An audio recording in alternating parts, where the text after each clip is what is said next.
What if the fidelity of the martyrs had a voice that speaks again today through Mary? Have you ever felt, in some silent moment in your life, as if an ancient call touched your heart and demanded a courageous response? Imagine the sound of a candle lighting in the darkness, the rustle of a cloak, and, in the background, the distant echo of footsteps that never ceased. This is the image we will follow now, because what connects Mary to the martyrs is not just image or legend. It is a call to extreme fidelity that spans centuries and reaches us through the apparitions and messages of Medjugorje. Stay with me until the end, because what you will discover now may surprise you and renew the way you understand protection, prayer, and surrender. Today, we will discuss the 7 unrevealed messages of Medjugorje, as if they were echoes, fragments, of the same song that insists on being heard when the world pushes us toward oblivion. These messages, those that have circulated through hearts, testimonies, and traditions, but which rarely make the headlines, bring a radical proposal to live one's faith courageously, to take up the cross of daily life, and to care for one's family with a love prepared to face trials. This is not about romanticizing suffering, but rather about recognizing that the martyrs' fidelity is a school. They taught that truth is worth more than security, and that the protection we desire often comes through a surrender that transforms. Have you ever experienced moments of trial where your faith was tested? Perhaps it wasn't a visible martyrdom, but every sacrifice for love is a small death that brings us closer to that same courage. In Medjugorje, Mary is seen as a mother who warns, a comforter who calls to repentance, and a guide who directs us toward intense prayer. Throughout this series, we will discover the practical meaning of these 7 unrevealed messages, not as indecipherable dogmas, but as invitations to renew our prayer life, strengthen our families, and practice discernment that filters out the noise of the world. This has concrete effects. It protects homes, strengthens decisions, and creates communities that support each other in difficult times. Hearing this echo, we also perceive the urgency. It's not a call for tomorrow, it's a call that demands action. Today, daily prayer, small sacrifices, spiritual preparation, and loving vigilance for our community. Let's not fall into sensationalism. Let's seek signs with prudence and from sources that help us discern. Throughout the video, I'll share stories, symbols, and practical guidance so you can better understand how to apply these messages to your life and the lives of those you love. And if at any point you feel a knot in your chest, know that this is natural. A true encounter with the depth of faith often disturbs before it comforts. Prepare yourself for powerful imagery, a soundtrack that emphasizes the mystery, and questions you may not have asked yourself yet. Am I ready for a fidelity that demands more of me? How can I protect my family spiritually? Where can we seek comfort when everything seems to be falling apart? These are the questions each of the 7 unrevealed messages poses to us through the echoes of the martyrs. And it is into these that we will delve now. Stay with me as we open the first door of this mystery and begin to listen, attentively and courageously, to what Mary and the martyrs have to say to us. If this topic resonates with you, leave a comment below with what touched you most. Me about an experience, a question, or even a feeling that tightened your chest when you heard about this fidelity that spans generations. Sharing your story here isn't just about you, it's shining a light on someone else who might need your words. It's transforming this space into a community where we support each other, pray, and grow together. I read every comment and, when possible, respond, so let me know if you'd like me to delve deeper into any of the messages or if you have a testimony we should hear in future installments of the series. If you're enjoying this dive, please like the video. It's a simple gesture, but it helps this message reach more homes, more hearts that need to hear about protection, prayer, and courage. And if you want to follow the full sequence where we'll break down each of the 7 messages and provide practical exercises to apply as a family, subscribe to the channel and activate the bell. This way you'll ensure you don't miss the next episode and help build a place where we can study these revelations with seriousness and love. Your participation here is what makes this channel grow and reach more people with this kind of content. Together, we can transform curiosity into practice and nostalgia into living faith. Now turn your heart to the next question we'll address. How, in practice, can a family prepare to face trials without fear, and what role does prayer play in that preparation? Let's continue. Now I want to delve even deeper into this subject. Why does this matter? Because, in times of doubt and haste, messages, even those called unrevealed, function like beacons. They offer meaning, spiritual protection, and an invitation to transformation that touches everyday decisions.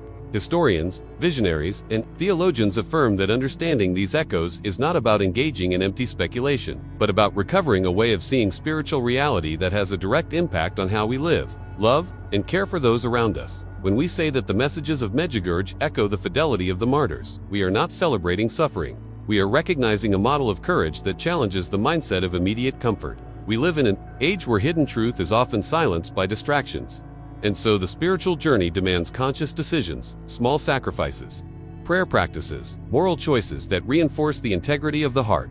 This transforms not only the inner life but also alters the surrounding environment. The impact extends to family, work, and community. The transformation that this fidelity proposes is a change of mindset. It redefines priorities, teaches us to say no to what corrodes and yes to what builds. Let me be practical. When a family decides to prioritize prayer together, when parents choose to model courage and humility in the little things, they are applying one of the principles the messages suggest. It's not an epic victory overnight. It's a course adjustment, a series of daily decisions that, over time, bear fruit by reading stories and behind-the-scenes stories from the communities that welcome these messages.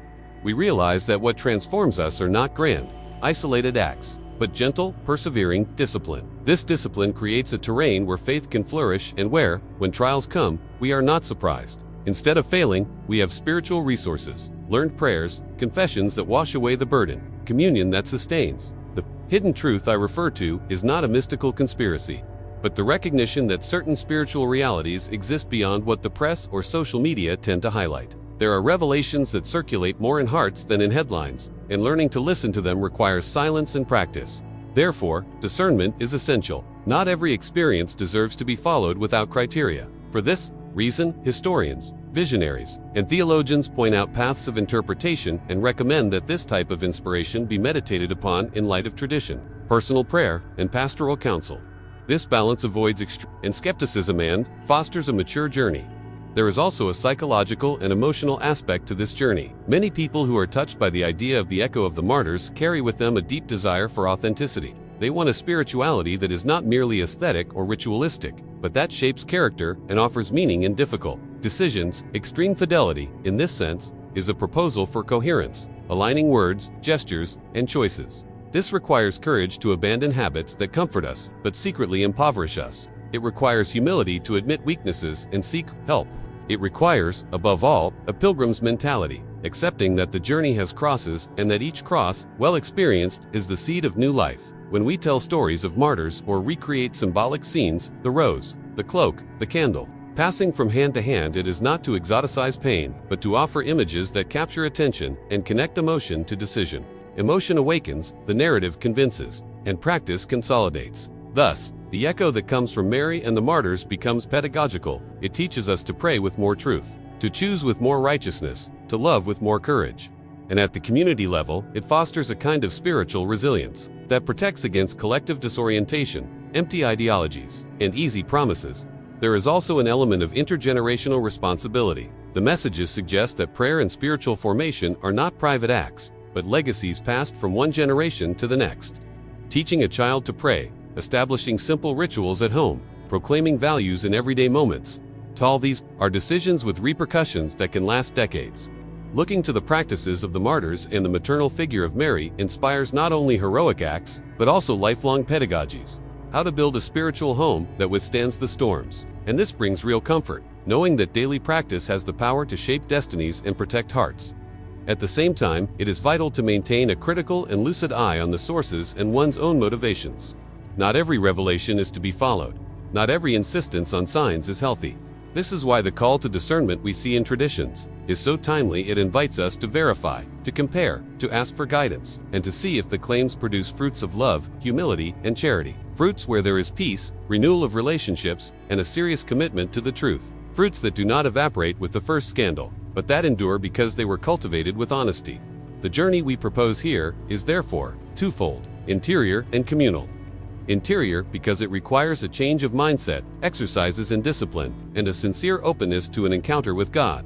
Communal because it impacts families, prayer groups, and social networks. And it is precisely this convergence that makes the messages, including the unrevealed ones, relevant for those seeking protection and meaning. We are not promising miraculous shortcuts, but suggesting a path of fidelity that, with simple and persevering decisions, produces concrete and lasting effects in people's lives. Now I want to delve even deeper into this topic and explore how each of the 7 messages can be translated into concrete practices for the home and the soul, so that transformation is real and sustained by truth and prayer. Comment below. I'm on this journey too. Now I want to delve even deeper into this subject.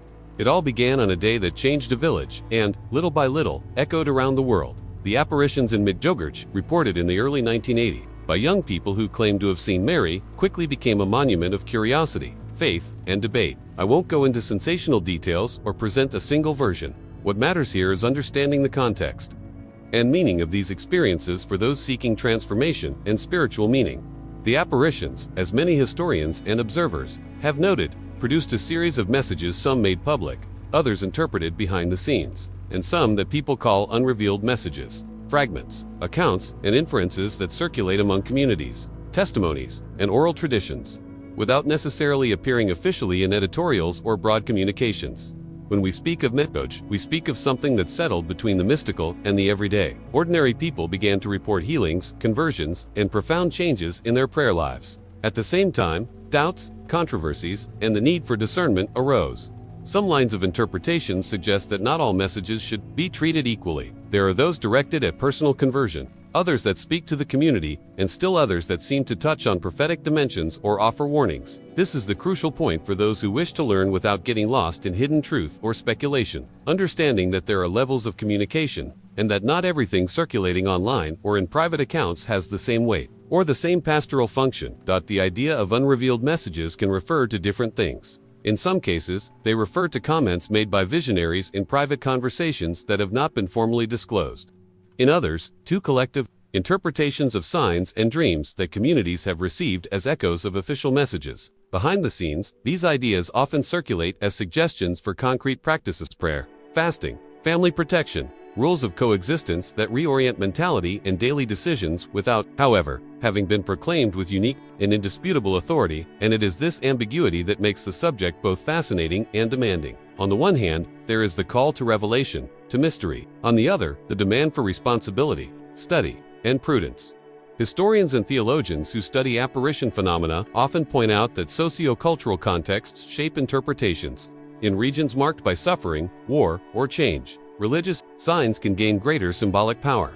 This is why reading messages, including those called unrevealed, needs to be done with attention to the circumstances who received them, how they were transmitted, and what fruits they bore in the communities. Ultimately, the real impact is measured not only by the content of the text, but by the effect it has on people's lives. Conversions, renewed prayer practices, more firmly made ethical decisions, and the transformation of relationships. Another reason for caution is the very nature of private messages. Not every private revelation is meant to be the norm for the entire community.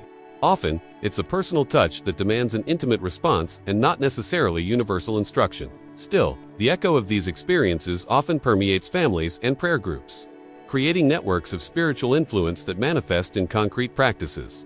Nights of vigil, prayer tides, household blessings, small changes to routine that reinforce values. The word protection appears frequently in these accounts: protection of the home, the family, the most fragile, and this translates into simple gestures, such as gathering the family to pray, establishing moments of silence, or adopting practices of discernment in important decisions. From a pastoral perspective, experts insist on criteria for evaluating any message: coherence with the teaching, spiritual fruits, and recommendations from competent guides. This process avoids both the idolatry of experiences and hasty dismissal. In other words, discernment is a practice that requires both prayer and analysis. And here, another key word comes in: journey. The journey of faith is not a single leap. It is a sequence of small decisions that accumulated transform mindsets and habits. When a message, public or not, motivates a community to act with greater charity, to seek reconciliation, and to cultivate prayer, it bears fruit that indicates an authentic spiritual life. To speak of Medjugorje is also to speak of narratives that span generations. Many who seek these signs today grew up in families where the tradition of prayer was maintained, almost as an inheritance. This intergenerational responsibility demands conscious decisions. What kind of legacy are we leaving? The practical answer involves simple, repeated actions: teaching prayers, establishing blessing rituals on important dates, choosing values that guide the education of children. These are small daily investments with enormous impact over time. The messages, even those not revealed, then function as stimuli for this pedagogy of life, not as closed manuals, but as invitations to discover practices that sustain faith in everyday life. There is, of course, a sensitive terrain when curiosity transforms into a search for spectacular revelations. Modernity facilitates the circulation of hidden truths and theories that promise quick answers to ancient fears. Therefore, it is useful to remember that authentic transformation rarely comes by shortcuts. It comes from discipline, humility, and perseverance. And it is precisely at this point that the figure of Mary, in the Medjugorje tradition, functions as a guide, a mother who calls us to conversion, who reminds us of the importance of prayer, and who points us toward a life of responsible surrender. The narratives surrounding her do not replace inner work, but rather guide and inspire by observing the behind the scenes of these communities. We also see that the revelations produce different reactions: consolation for some, concern for others, and for many, an intense call to reassess priorities. This creates a fertile space for reflection on mindset and decision-making. Do our daily choices connect with the values we claim to profess? Are we willing to give up small comforts for the greater good? Questions like these fuel concrete transformation and allow messages to become practical, not mere curiosities. Finally, it's important to say that studying this context requires intellectual honesty. Not everything will be explained. Not everything will be immediately understood, but the search is worthwhile for what it offers: meaning, direction, impact on relationships, and an opportunity to reevaluate priorities. Hidden truth, when it exists, calls for more silence and prayer than gratuitous exposition. And when the community responds with gestures of love, we see that messages availed once find fertile ground to flourish. Now, I want to delve even deeper into this subject and bring to light how these ideas can be translated into concrete practices that protect the family, strengthen the inner life, and encourage a mindset of courage and service. Comment below. This makes sense to me. Now I want to delve even deeper into this subject. Imagine for a moment a mother on any given night, sitting by the side of an ancient road, holding a rose marquise between her fingers. Her hands tremble, but her gaze is steady. This image, the rose, the cloak, the sword, is more than an aesthetic symbol. It is an emotional code that spans centuries and invites us to read the history of the martyrs under the maternal light of Mary. The rose represents the beauty that persists even after pain. The cloak, the protection that envelops and sustains. The sword, the clarity and resolve that cut through doubts. Together, these elements compose a symbolic language that translates extreme fidelity into images any heart can recognize. When we gaze at these icons, we are not just admiring sacred art, we are receiving an effective pedagogy that teaches how to experience transformation within and impact without. Consider the journey of the martyrs. It's not a script of fanciful heroism, but a series of concrete decisions made by real people faced with very human circumstances. They chose truth even when it brought rejection. They stood firm when the worldly mindset offered shortcuts. They preferred integrity to convenience. This coherence between word and action is what the figure of Mary has been echoing in the apparitions, a call to align heart and behavior, so that faith becomes not just feeling, but practice. The hidden truth that some seek in the revelations is not an inaccessible esoteric mystery, but rather an invitation often urgent to make decisions that shape character and destiny. At the heart of this process, there is always an element of renunciation, small or large, that paves the way for transformation, renouncing impatience, the pursuit of quick attention, habits that corrode the soul, renouncing not out of empty asceticism, but out of responsible love. Mary, seen as a mother who weeps for her children, who chose truth unto death, teaches us to see martyrdom as a school of love. What seems like losses can be seeds. And this is where the impact is revealed. Seemingly insignificant decisions, repeated over time, end up transforming homes and communities. A family that adopts a routine of prayer, that decides to forgive when difficult, that chooses truth over a convenient little lie, is, in practice, responding to the echo of the martyrs. Behind these narratives, there are always human stories of care and failure. Not every gesture is grand. Courage often appears in small, discreet acts, defending one's faith in an everyday conversation, protecting a child from corrosive influences, choosing honesty at work. These actions form a mindset that resists relativism and creates fertile ground for revelations and messages to bear real fruit. When we speak of Medjugorje and the unrevealed messages, it's worth remembering that what authenticates a spiritual experience is not the intensity of the story, but the fruits it yields: greater charity, humility, inner peace, and responsibility in decisions. The iconography, the opening rose, the outstretched cloak, the raised sword also functions as an emotional map for discernment. In moments of doubt, we can return to these images and ask, does this path bring me closer to charity or further away from it? Does this decision honor life or diminish it? The discernment suggested by theologians and spiritual guides is not censorship. It is a tool for listening well, for separating what elevates from what manipulates. The spiritual journey is full of revelations that happen behind the scenes, conversations with a guide, nights of prayer, readings that transform thought. These practices forge a mindset capable of recognizing when a message public or a path to growth or a trap for vanity. I want you to also imagine the generational impact of this process. When a mother or father rebuilds their routine around courageous values, the change doesn't stop with them. It radiates. Children learn by example. They witness attitudes, see priorities, and absorb a mindset of fidelity that over time becomes part of the family identity. This is a concrete impact, a transformation that depends not on spectacle but on constancy. The effective memory of faith, nourished by simple rites of prayer before meals. A blessing at farewell creates an invisible fabric that protects and guides. It's the kind of legacy that survives crises because it was woven through repeated and consistent decisions. There is, however, an inevitable tension between the desire for signs and the humility required to accept them judiciously. Hidden truth. It is not revealed simply by clamor, and recognizing this is an act of spiritual maturity. Many accounts circulating behind the scenes of communities offer practical lessons. First, test the fruits. Second, ask for guidance. Third, do not confuse emotional experience with ethical norms. This stance avoids two dangerous extremes: the fanaticism that ignores consequences and the disbelief that discards what can truly help. A balanced mindset honors both mysticism and reason, and sees revelation as a stimulus for decisions that favor the common good. And what about Mary's role in this story? She appears not as a distant figure, but as a mother who watches over the people's care. By evoking the maternal image, the messages touch on human vulnerability and simultaneously summon courage. A mother who weeps for her children, who chose truth unto death, reminds us that fidelity often comes at a cost, and that true love includes pain. But it also shows that pain can lead to transformative maturity, sacrificing something lesser for a greater value, protecting the fragile, choosing consistency even under pressure. This pedagogy of the heart is an invitation to reevaluate priorities and transform everyday attitudes into acts of loving resistance. If we translate these symbols into practices, we find an accessible roadmap. Pray regularly. Cultivate silence. To hear the hidden truth of one's heart, seek reliable guides, and build domestic rituals that strengthen spiritual identity. It's not about following inflexible manuals, but about adopting decisions that sustain a mindset consistent with what we profess. Revelations, when true enough to bear fruit, call for action, small sacrifices, ethical choices, and emotional investments that change the course of a life. By recognizing the image of Mary and the martyrs as a mirror for our own journey, we realize that extreme fidelity is paradoxically practical and possible. It is built in humble steps and repeated choices, in a mindset that prioritizes what builds. And it is this path that we will explore in more detail. How to translate symbols into habits, how to protect homes with concrete gestures, how to nurture a courage that is not a spectacle, but a service. Comment below. I'm on this journey too. Now I want to delve even deeper into this subject.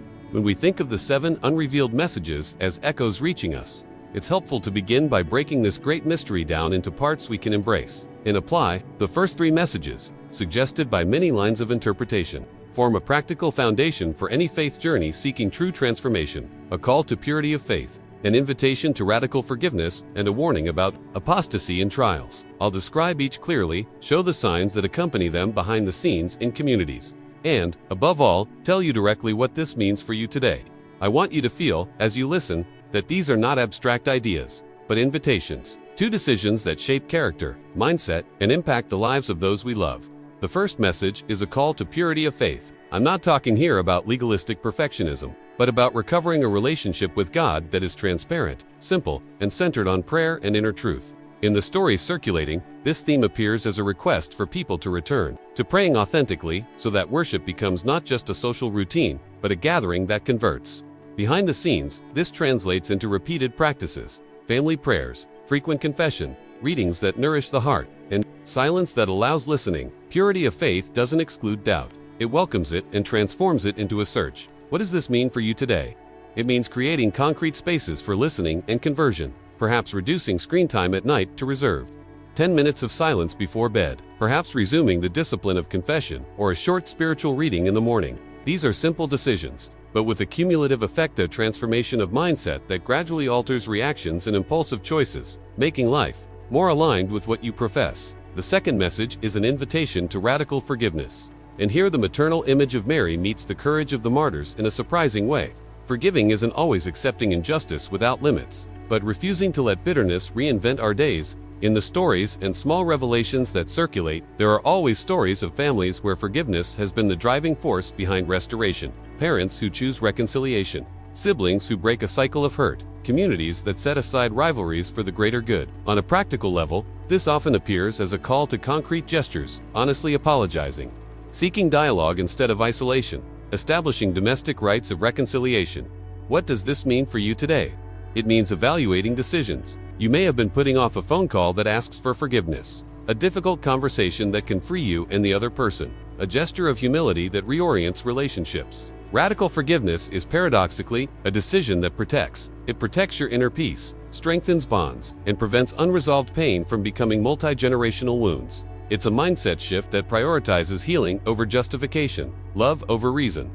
The third message touches on darker ground, the warning about apostasy and trials. Here, we are not seeking the sensationalism of extraordinary signs, but an invitation to responsible vigilance. Many behind-the-scenes narratives speak of times of spiritual confusion, in which ideologies and false promises lead hearts astray. Revelations, even those not published, often point to the need for communal discernment, the importance of trustworthy leaders, and the urgency of practices that strengthen moral resilience. Prayer formation, honest communication between family members and the community. What does this mean for you today? It means rethinking decisions. What sources do you feed? What mindset do social media foster in you? What daily choices are shaping your view of what is true and what is fleeting? It involves a transformation of habits, of small renunciations, of misinformation and polarization, replacing them with readings that build, conversations that edify, and routines that protect the heart of the community. Looking at these first three messages as a whole, a logical movement emerges. Purity of faith prepares the inner ground. Radical forgiveness heals the relationships that sustain life. Warnings about apostasy protect the community from corrosive distractions. This sequence reveals a pedagogy. First build the inner house, then repair the doors between people, and finally erect walls that filter what enters. Behind the scenes, spiritual leaders who study these experiences often emphasize that revelations serve to reorder priorities, not to create panic. The journey proposed here is one of small, repeated decisions that together make an impact. Imagine, for example, a week in which each family member sets aside a daily moment of silence, a situation in which someone chooses to forgive rather than respond harshly, a scenario in which everyone agrees to verify information before following a spiritual rumor. These actions have repercussions. They change conversations, transform work environments, and create support networks that endure in times of trial. It's important not to confuse fervor with haste. The search for hidden truth should not become a consumption of sensations. On the contrary, it should foster discernment, humility, and a formative mindset. Therefore, the practices I advocate are practices of persistence, moderate fasting that educates the body, consistent reading that shapes thought, regular meetings with mentors that tune our ears to the guiding voice. By investing in these decisions, you contribute to an impact that goes beyond the individual. You create spaces where revelations, when true, have soil to bear fruit. The transformation we seek is, above all, ethical and relational, a mindset that unites word and deed, faith and practice. The signs that accompany these messages also deserve attention. Fruits of peace, evidence of reconciliation, greater responsibility. In family choices, if a community grows in charity, if there are fewer scandals and more mutual care, it is probably on the right path. The behind-the-scenes stories of many circulating stories show precisely this. Not so much spectacle, but subtle and lasting conversions. And this is where the courage of the martyrs finds its contemporary expression, not in grandiose acts, but in daily fidelity. Small sacrifices, coherent decisions, and a mentality of service transform realities and form legacies. Now I want to delve even deeper into this topic and provide practical examples of how to translate each of these messages into home and spiritual habits that protect your family and strengthen your inner life. Comment below. This resonates with me.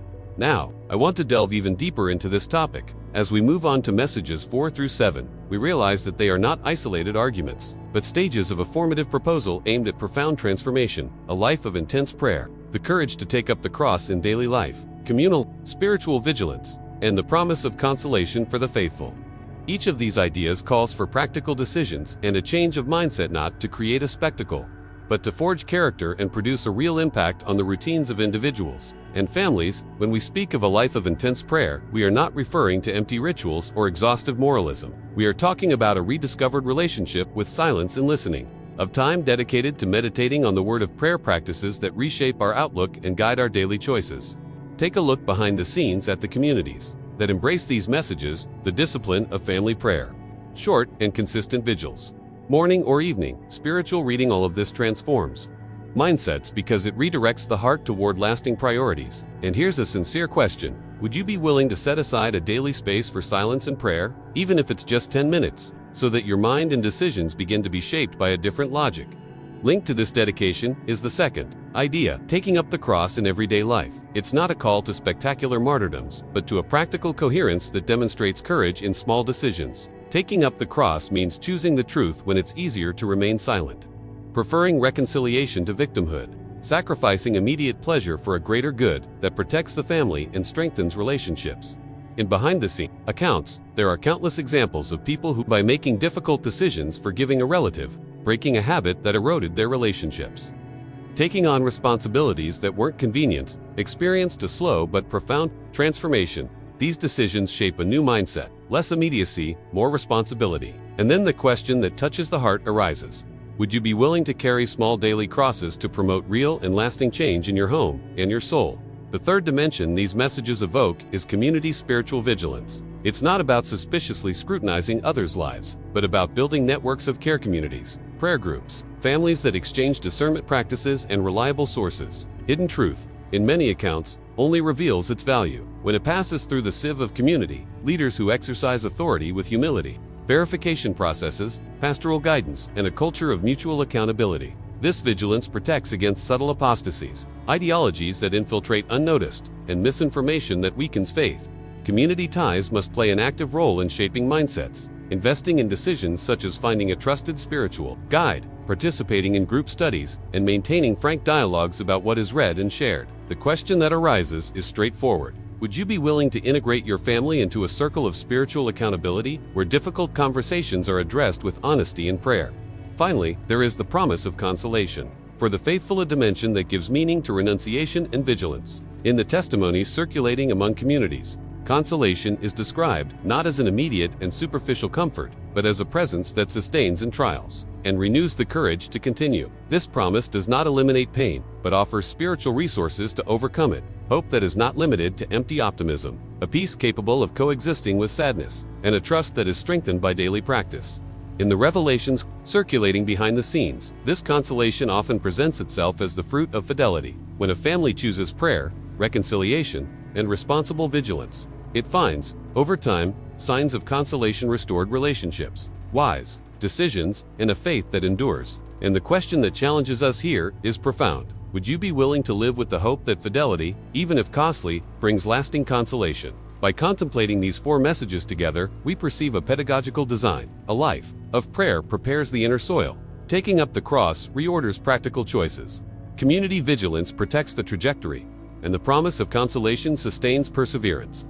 This sequence forms a journey where revelations and practices intertwine, where the hidden truth is not a hunt for the extraordinary, but an invitation to ethical and relational transformation. The implications are clear: changing routines, reviewing information, consumption habits, prioritizing encounters that nourish faith, and making decisions that cultivate coherence between word and action. These are choices that seem small in isolation, but when aggregated, produce a profound impact to change in mindset, capable of creating emotional and spiritual legacies. Behind the scenes, those who follow communities affected by these messages point out that the true sign is not the heat of a mystical episode, but the constancy of the fruits, growing peace in previously troubled homes.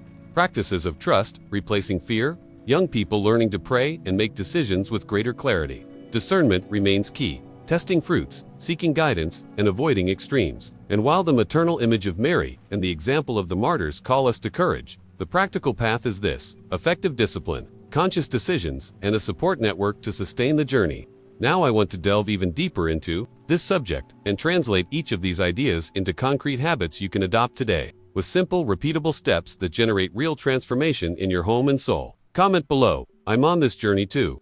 Now I want to delve even deeper into this subject. Let me tell you a short, intimate story that circulates behind the scenes in a community and that can shed concrete light on what we're discussing. Let's call the protagonist Anna, because the name matters little given what happened, but the way she lived, the experience can touch us deeply. Anna was a teacher. She had a simple routine, young children, and a faith that was exercised mostly through everyday gestures of prayer before meals, a whispered "Our Father" on hurried mornings, a timid participation in the local community. Nothing that drew attention, until a family crisis brought to light choices that would shape her journey. When her husband lost his job, the household was gripped by tensions that weren't just felt in the tight bills. There was fear, wounded pride, and arguments that left scars. In conversations with neighbors, Anna heard stories about Medjugorje, messages and echoes that some families claimed to have experienced. She could have dismissed it as a distraction, another rumor circulating. But something in the image of Mary, in the echo of the martyrs who wouldn't remain silent, touched an older wound, the fear of losing what seemed to hold her home together. Instead of seeking spectacular answers, Anna chose small decisions, one by one, that translated symbols into practice. First, she reorganized her routine. She reduced screen time at night and proposed a brief moment of silence before bed. Just 5 minutes in which each member of the household could say something grateful or heartfelt. It seems small, but it was a transformative act of shift in mindset that interrupted the spiral of fear and created a space to listen to one another. Next, Anna decided to seek honest conversations with her husband. Instead of accumulating resentment or feeding excuses, she explored the hidden truth each of them carried: his pride, her anxiety, the need for support. These decisions were simple, almost imperceptible in daily life, but decisive in the impact they had on their coexistence. Shortly thereafter, on a sleepless night, Anna rediscovered an old habit she had neglected: confession. Not as an empty ritual, but as a way to clear her soul, she prayed again with authenticity, not out of obligation, but out of recognition of her fragility and the need for courage. This life of intense prayer, which in the messages is often suggested as a path to change, began to bear fruit. The feeling of peace didn't come as an immediate miracle, but as a daily resistance to anxiety. The children noticed, without anyone announcing it, that something was different at home: fewer fights, more presence. The transformation then proved less of a spectacular effect and more of a cumulative impact. At a critical moment, when a job offer came up far away, and with schedules that further threatened family ties, Anna and her husband had to make a decision that required taking up their daily burden. They agreed to forego a higher salary in exchange for schedules that allowed them to be present for dinners, conversations, and the small routines that sustain a household. Perhaps too many, it would seem an irrational sacrifice. For them, it was an ethical choice, shaped by a new mentality that prioritized the quality of bonds over immediate benefits. This practical decision illustrates well what the messages and the example of the martyrs, illuminated by the maternal figure of Mary, point out. Extreme fidelity does not always translate into a heroic martyr in the square, but rather into domestic fidelity that protects, into choices that preserve the fabric of life. There was also a moment of radical forgiveness that marked the family. A distant brother, who had cut ties out of pride, was sought out and welcomed. Anna mediated the conversation with courage that seemed to come from another source. It wasn't simple, and certainly not quick, but the gesture of apologizing and offering forgiveness was what broke a cycle of resentment. The surrounding community, feeling after feeling, realized that something new was emerging. Neighbors began gathering for short prayers. Discreet people began offering practical support, and the network of community spiritual surveillance valued in the messages began to form silently. Naturally, the impact was practical. When a medical emergency occurred months later, the family didn't face it alone. There was a network. This microstory of Anna's is not intended to be a display of miracles, but a humble account of how revelations, even those considered unrevealed, can serve as stimuli for transformative decisions. Behind the scenes in many communities, this is precisely what is observed: not a spectacle, but a series of adjustments and choices that form a new mindset. Discernment came into play when the couple consulted a spiritual guide to evaluate advice they were receiving from various sources. It was this serious and cautious approach that avoided rashness and allowed the couple to distinguish between intense feelings and guidance that bore the fruits of peace and reconciliation. There is also the dimension of consolation, not the easy consolation that promises escape from trials, but the consolation that sustains and renews. When the financial storm gave way to moderate stability, the family realized that the greatest gain was not merely material. Relationships had been requalified, and faith, previously superficial, now showed signs of depth. This consolation came as proof that taking up small crosses, cultivating prayer, and prioritizing radical forgiveness have a real impact. Anna's emotional journey illustrates that extreme fidelity, so celebrated in the Martyrs, finds expression in ordinary acts that, over time, shape character and destiny. As you hear this story, you might recognize similar situations in your own life: a postponed decision that could heal, a small sacrifice that can protect, a gesture of forgiveness that reopens paths. The goal is not to push anyone toward an unattainable ideal, but to suggest that transformation is possible through repeated and intentional choices. The hidden truth that some seek in Revelations does not fall by decree. It is discovered through listening, through silence, through the courage to act coherently. And it is at this point that Mary's example, as a mother who weeps and protects, illuminates the journey. She does not promise shortcuts, but suggests a path of loving courage that produces impact. With this story in mind, the question that remains is practical and intimate. What small decisions can you make today that, repeated, will transform your home and your heart? Comment below. That makes sense to me. Now I want to delve even deeper into this topic. The practices we've proposed gain strength when they're given a simple, repeatable method, a kind of homework guide that translates insights into habits. Start in the morning. 5 minutes of silence, a clear intention for the day, and a short, spiritual reading. It could be a brief passage that provokes reflection. Then, create a midday signal, a breathing pause, a quiet expression of gratitude, or a short prayer when feeling overwhelmed, and end with a moment of review in the evening, where you acknowledge what went well and what needs adjustment. These small anchor points shift your routine and help shape a transformation-oriented mindset. Connecting your inner life to everyday decisions. For sacrifices, choose one focus at a time and record the impact. If you cut out half an hour of social media, note what you do with that team of conversation. Or read a mood-boosting break and notice the effect on your reactions. If you decide to limit a superfluous expense, notice how this frees up resources to invest in bond-building encounters, like a family meal or a book that fosters meaningful conversations. These small sacrifices educate the body and attention, shaping a sober mindset that protects against distractions and manipulation. Behind the scenes of transformation, this habit of deliberate choice is what generates real impact over time. To develop the courage to make decisions, try a practical exercise. Write down a difficult choice you've been putting off. Identify the smallest possible step to move forward, a message, a call, an apology, and take that first step within the next 24 hours. Fidelity doesn't require grandiose acts at first. It requires repeated movements that strengthen courage. By doing this, you train your decision-making muscles and create an environment where truth ceases to be theory and begins to guide concrete actions. This change in attitude has repercussions at work, school, and home, because it alters the quality of choices and the integrity with which they are made.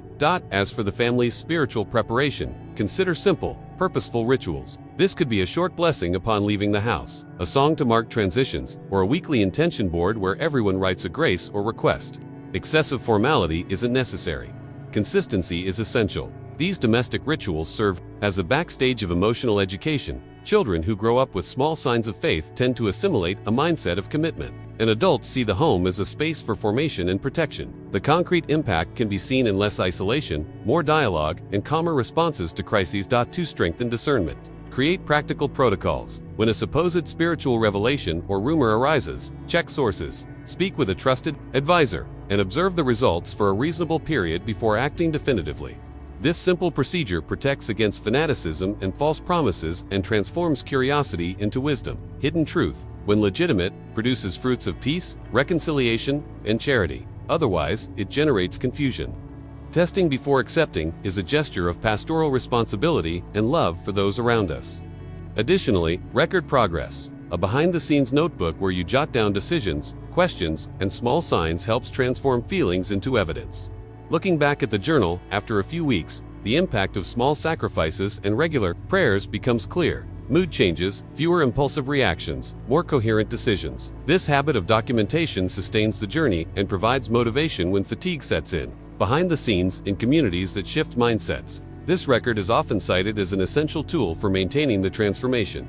If you live with children, translate your habits into their own language. Agree on a sign of courage that children can use when they feel afraid. Tell stories of faithfulness that emphasize small choices, and create a nightly blessing ritual where each person says something they want to ask for or be thankful for. This kind of emotional education fosters a mindset of commitment that resists the immediate pressures of the contemporary world. Small, repeated gestures have a generational impact. An impact that seems modest today can become a legacy in the lives of those who come after. For couples, a practical exercise is the 3-question conversation. Each person, in 10 minutes, answers what they were grateful for that day, what worried them, and what small decision they will make tomorrow. This routine develops intimacy and the courage to take on daily challenges without outbursts.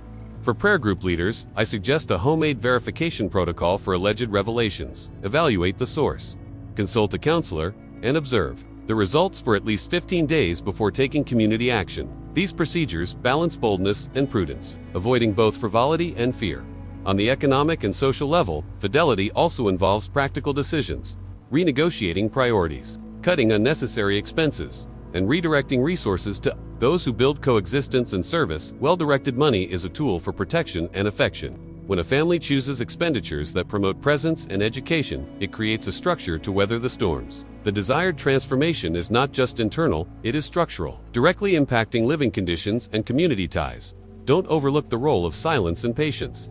Hidden truth often emerges in the space between a question and an answer. Therefore, moments of listening are essential. When silence is cultivated, decisions gain clarity and the mindset becomes less reactive and more deliberate. Accepting failure and setbacks as part of the journey is also formative. Persistence is more important than perfection. and humble resumptions often yield lasting results. To solidify this, I offer 4 simple steps to start today. Set aside 5 minutes upon waking for intentional prayer. Turn off notifications for an hour to prioritize presence. Propose a weekly screen-free night for family conversations, and write a small renunciation that you will keep for 30 days. These decisions, repeated consistently, change habits and produce the impact we seek. The transformation that comes from messages of undos, not revealed, occurs when revelations inspire decisions. And these decisions generate practice to structure your journey. Also consider short, reliable readings, guidance from a spiritual mentor, and regular meetings to evaluate the results. Behind the scenes of many renewed communities, these elements appear together: prayer, discipline, evaluation, and courage. They form a mindset capable of integrating revelations into daily life in a responsible and fruitful way. Now I want to delve even deeper into this topic and continue translating these practices into daily steps that you can measure, adjust, and sustain over time. Comment below. I'm on this journey too. Now I want to delve even deeper into this subject. When the echoes of apparitions and calls to fidelity reach us, the first task is not to spread the news, but to listen prudently. Discerning light from noise requires clarity, method, and a sense of pastoral responsibility that preserves the truth and protects people. Discerning is not being suspicious on principle, it is an exercise in love, love of truth, love of neighbor, and love of community. Therefore, first of all, we must return to the root, prayer. The constant practice of prayer is not just a pretty ritual, it is a practical tool for calibrating the heart and mind to any claim of revelation. When we hear a story or receive a supposed message, the first question we should ask in prayer is simple: does this inspiration lead me to peace, love, and humility, or does it fuel pride, division, and feelings of superiority? The answer often appears in the silence of a prayer routine, when the mind quiets and emotional impulses lose strength. Next, responsible discernment requires authority and criteria. The Christian community has structures for a practical reason: spiritual guides, trained counselors, church documents, and the testimony of the magisterium that help separate what edifies from what confuses. It is recommended to consult the catechism, documents from the local Episcopal Conference, and when there is a specific doubt about apparitions or messages, the guidelines of the diocesan bishopric. These are institutional filters that do not nullify personal experience, but offer weights and measures so that the hidden truth, if true, is confirmed and not lost in subjective interpretations. From a pastoral perspective, nothing replaces a frank conversation with a priest or a trusted spiritual director, someone who knows the tradition, who understands the risks of heresy and sensationalism, and who can guide with serenity and experience. Beyond prayer and authority, there are practical criteria for evaluating fruit: revelations, public or private, are, by definition, calls to conversion and charity. If a message produces more division, fear, or pride, it's a warning sign.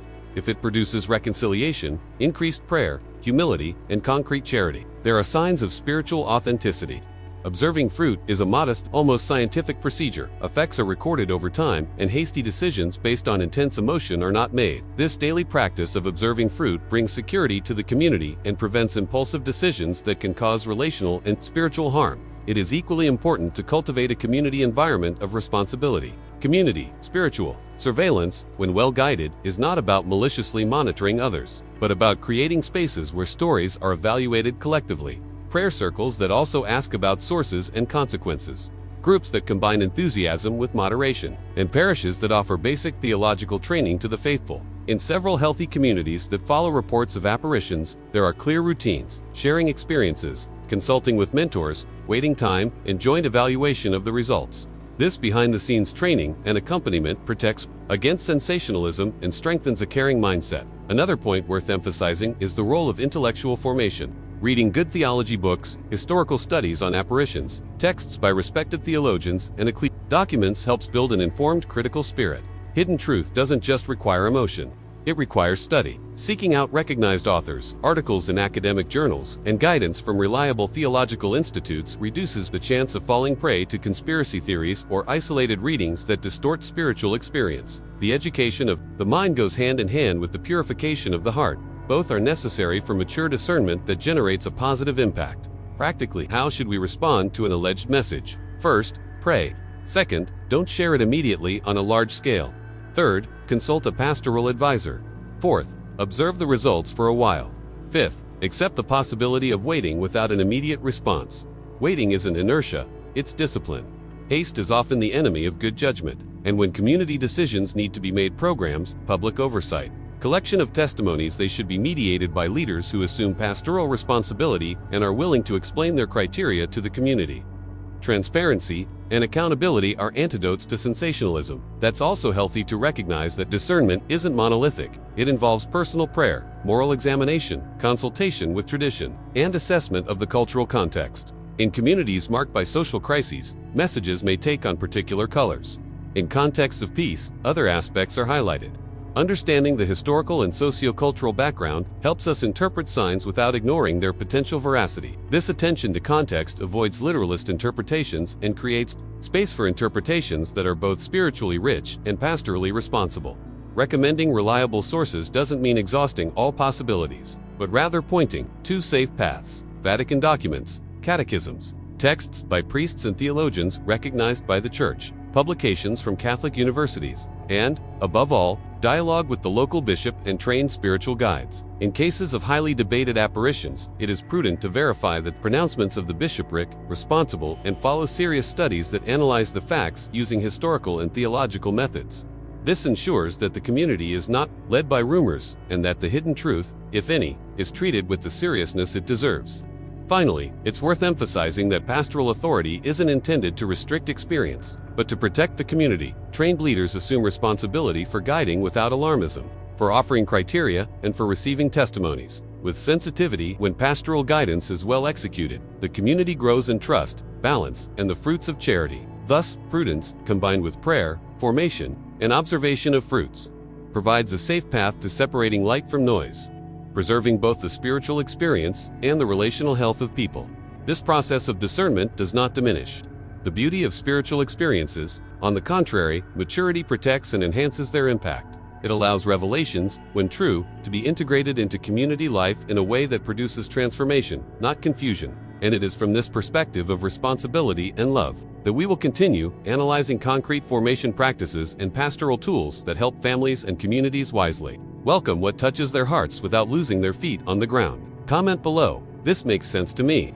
Now I want to delve even deeper into this subject.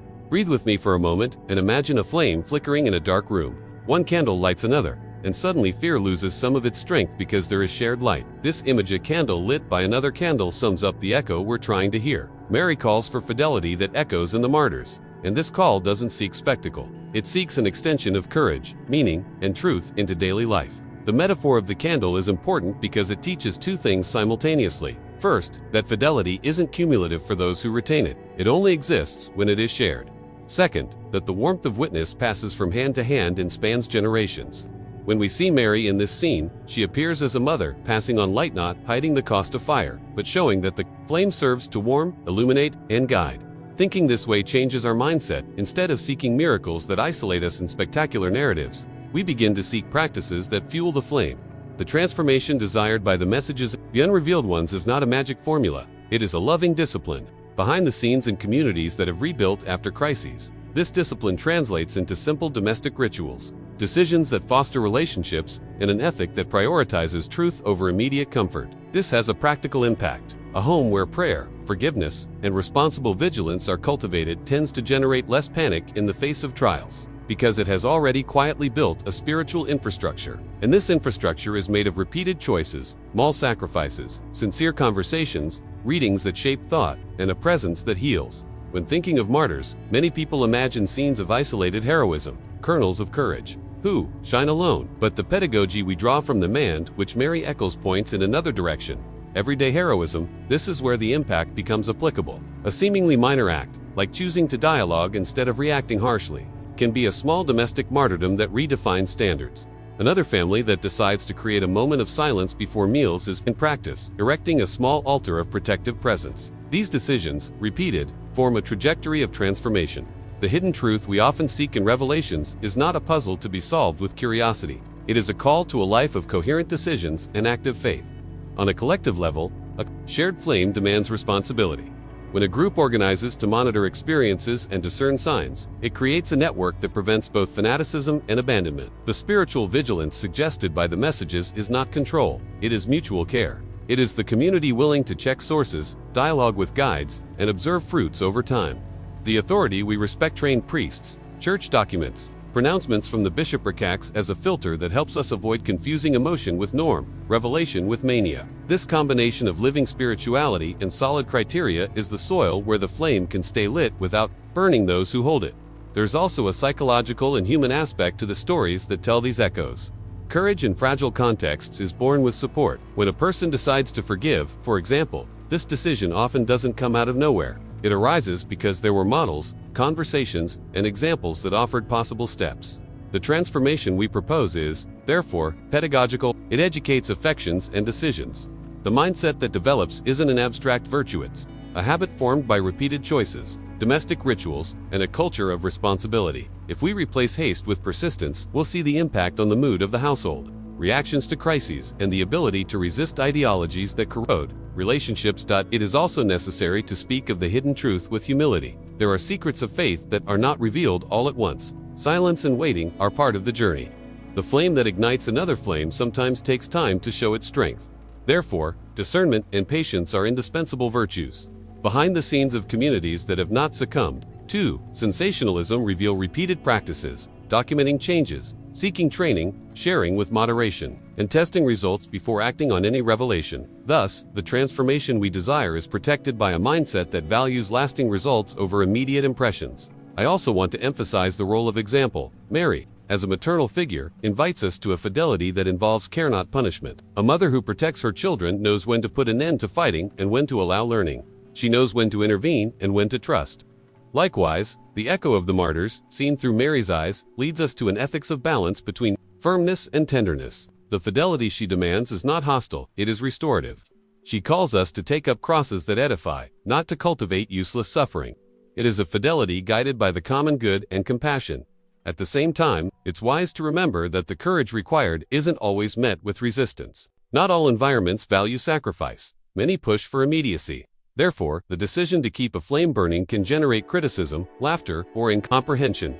Still, the story of the martyrs and the image of Mary maintain their power precisely because they offer a broader perspective, the effect that small acts of loyalty have over time. The impact may not appear in headlines, but it does appear in stories of restored lives, in homes that endure, in generations that absorb values capable of transforming entire communities. As we near the end of this section, the image returns to the candle. When one candle lights another, it doesn't lose light. On the contrary, it amplifies its brightness.